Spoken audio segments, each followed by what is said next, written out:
Hello guys and welcome back to my channel. तो जैसा कि मैंने आप लोगों से प्रॉमिस किया था कि मैं आज आपको 8 एंड 9 दोनों एपिसोड्स दूंगी। So here I am with episode 9। Hope you like the video and follow me on my Instagram account.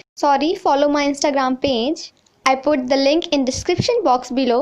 And thank you so much guys for 1k like in the previous video, that is episode 8 of Let's Fight Ghost. And please guys इसमें भी 1k like कर देना please. मुझे पता है आप करोगे ना, तो चलो एक्सप्लेनेशन करते हैं स्टार्ट।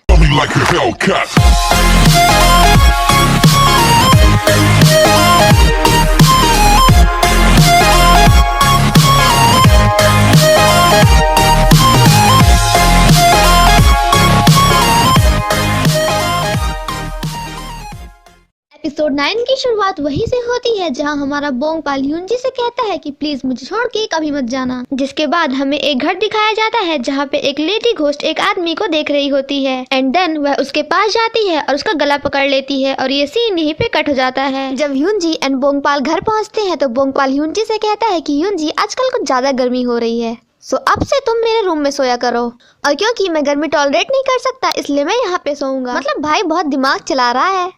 वहीं हमारी ह्यूनजी उस मूवमेंट को याद कर करके जब बोंगपाल ने उसे हक किया था काफी खुश होती है। वहीं दोनों पुलिस ऑफिसर पुलिस स्टेशन में बात कर रहे थे कि इस प्रोफेसर की फादर की डेथ तभी हो गई थी जब ये बहुत छोटे थे, जिसके बाद वह अपनी मॉम के साथ रहने लगे एंड देन जब वह मिडिल स्कूल में आए तब से वह अकेले रहने लगे। तो एक पुलिस ऑफिसर कहता है कि यह पक्का अपनी मॉम के कांटेक्ट में जरूर होगा, लेकिन ऐसा नहीं है, वह अपनी मॉम से कभी नहीं मिला। वही दूसरा पुलिस ऑफिसर बताता है कि जब प्रोफेसर छोटे थे तो वह काफी बीमार रहते थे। वह अबॉन्डेंट कुत्तों को मेडिकल प्रोवाइड करते हैं बिना किसी चार्ज के। उन्हें किसी ने आज तक गुस्सा होते हुए नहीं देखा। उनके पास पर्सनालिटी है, लुक है, मतलब कि he is completely perfect man. तो सेकंड पुलिस ऑफिसर जिसे प्रोफेसर पे थोड़ा शक था तो वह कहता है कि यह ह्यूमन के लिए कुछ ज्यादा ही परफेक्ट है, मतलब कि कोई ह्यूमन इतना परफेक्ट कैसे हो सकता है। नेक्स्ट मॉर्निंग जब ह्यूनजी उठती है तो बोंगपाल उसके लिए ब्रेकफास्ट बना रहा था, जिसे देखकर ह्यूनजी काफी खुश होती है एंड देन दोनों साथ में ब्रेकफास्ट एंजॉय करते हैं। जिसके बाद तो दोनों साथ में कुछ अच्छे मोमेंट्स बिताते हैं, जिसे देखकर हमारी ह्यूनजी ब्लश करने लगती है और वहाँ से गायब हो जाती है। वहीं दूसरी तरफ वो दोनों सीनियर्स फूड ऑर्डर करते हैं तो संग एक बॉक्स को देखकर कहता है कि ये तो मेरा फेवरेट है। तो रंग उससे कहता है कि रख नीचे इसे, ये तेरे लिए नहीं ये ह्यूनजी के लिए है। तो संग कहता है कि तू तो लगता है कि प्यार में पागल हो गया है, तो प्यार में पड़ के पता नहीं क्या क्या पागल वाली हरकतें कर रहा है। संग रंग से ये भी कहता है कि भाई तू उसे अपने साथ बाहर जाने के लिए बोल। तो रंग कहता है कि नहीं यार मैं बहुत ज्यादा शर्मीला हूँ। तो संग उसे समझाने की कोशिश करता है कि भाई तू इंसान है और वो घोस्ट है, कुछ समझ, इसका मतलब तुझे पता है कि क्या है। तो रंग कहता है कि हाँ इसका मतलब कि वो मरी हुई है, means he is already dead. लेकिन हमारे रंग को ह्यूनजी के आगे कहाँ कुछ दिखने वाला था।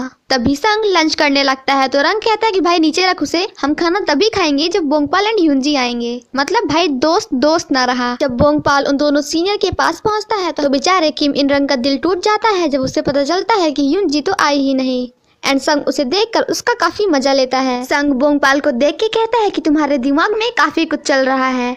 तो बोंगपाल कहता है कि हाँ मुझे ना एक लड़की के लिए कुछ करना है पर समझ में नहीं आ रहा कि मैं क्या करूँ उसके लिए। जिसके बाद संग बोंगपाल को लव के ऊपर कुछ लेक्चर्स देता है, जिसमें स्टेप 1 था कि लड़कियों को अपने मस्कुलिन एडम्स एप्पल दिखाओ, अपनी शार्प नोज दिखाओ एंड स्टेप 2 था आईज, तुम्हें अपनी आंखों से ऐसे देखना है जैसे कि तुम गहरे समुद्र को देख रहे हो। And the last step is step 3, जिसमें हमें लड़कियों को खुश रखना है फनी जोक सुना के, जैसे कि ऐसा कौन सा एप्पल है जो एप्पल नहीं है, अरे पाइन एप्पल। संग बोंगपाल को बाकी के स्टेप्स बताने ही वाला था कि बोंगपाल कहता है कि नहीं भाई तू रहने दे, इतने स्टेप्स ना मेरे लिए काफी हैं। बोंगपाल जब घर आता है तो ह्यूनजी उसे छत पे मिलती है तो वह जाकर उसके पास बैठ जाता है और उसे यहाँ पे संग के सारे स्टेप्स याद आते हैं। तो हमारा बोंगपाल फॉलो करता है स्टेप नंबर 1 एंड देन उसे अपने फेस फीचर्स दिखाता है। लेकिन ह्यूनजी कहती है कि क्या तुम्हें कहीं चोट लगी है, मतलब स्टेप नंबर 1 काम नहीं किया। सो हमारा बोंगपाल आता है स्टेप नंबर 2 पे जो कि था आईज। जिसके बाद वह ह्यूनजी को घूर के देखने लगता है तो ह्यूनजी कहती है कि ये क्या है, ये कोई स्टेयरिंग कॉन्टेस्ट है क्या।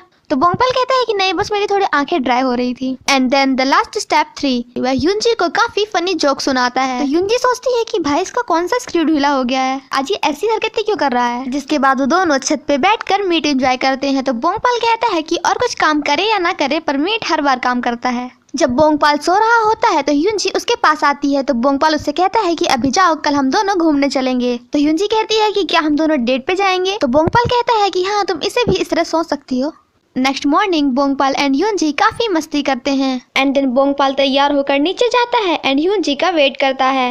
वहीं दूसरी तरफ हमारी ह्यूनजी, जिसके पास सिर्फ और सिर्फ 2 या फिर 3 कपड़े थे, वह चूज कर रही थी कि आखिर मैं कौन सा कपड़ा पहनूं। जिसके बाद बोंगपाल उसे एक शॉप में ले जाता है और उसे काफी सारे ड्रेस ट्राई करने के लिए देता है। पर वहाँ के लोग बोंगपाल को देखकर सोच रहे थे कि भाई ये पागल है क्या।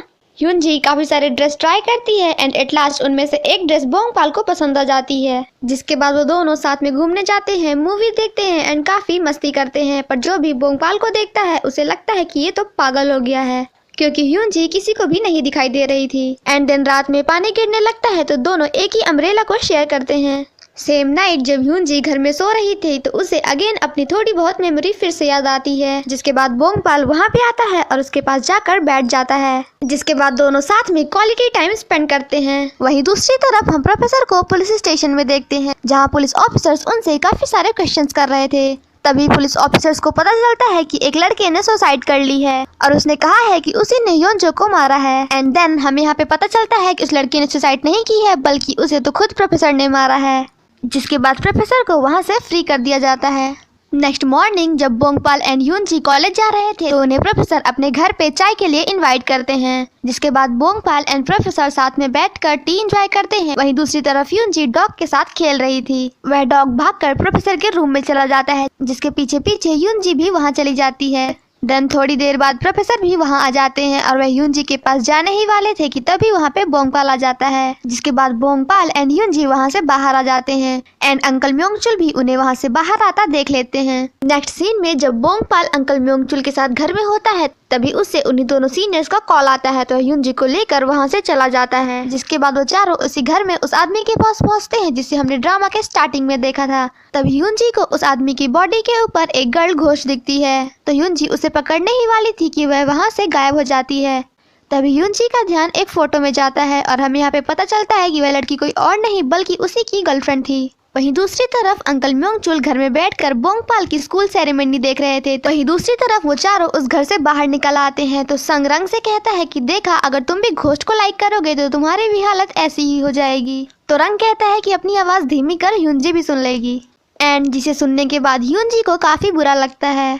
जब ह्यूनजी एंड बोंगपाल वापस घर आ रहे थे तो ह्यूनजी अपने आप को मिरर में देखती है, लेकिन उसे अपनी तस्वीर नहीं दिखाई देती। तो बोंगपाल उसे देखकर उसके सामने आ जाता है और बोंगपाल से अपना हाथ छुड़ाकर वहाँ से जाने लगती है। तो बोंगपाल उसे रोककर कहता है कि मैं तुम्हें पसंद करता हूँ क्योंकि तुम हो, मुझे इससे कोई फर्क नहीं पड़ता कि दूसरे लोग क्या सोचेंगे। एंड आफ्टर दैट बोंगपाल give a kiss and episode 9 यहीं पे खत्म हो जाता है।